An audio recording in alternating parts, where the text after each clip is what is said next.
chips, burgers, fries. You got a lot of variety when it comes to potatoes and the chips. You got original, barbecue, sour cream and onion, hot Cheetos, cheddar. On the fry side, you got shoestring, restaurant style, steak fries, waffle fries, loaded fries, cheese fries, so many. And depending on your culture, you probably pick something different.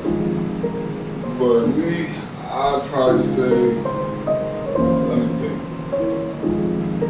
I'd probably go with fries. Only because you can eat them at different times, a lot more different times than chips. And they go with a lot more meals. Whereas chips is really snacking on occasion. Yeah, I'm gonna go with fries on this one. What's up?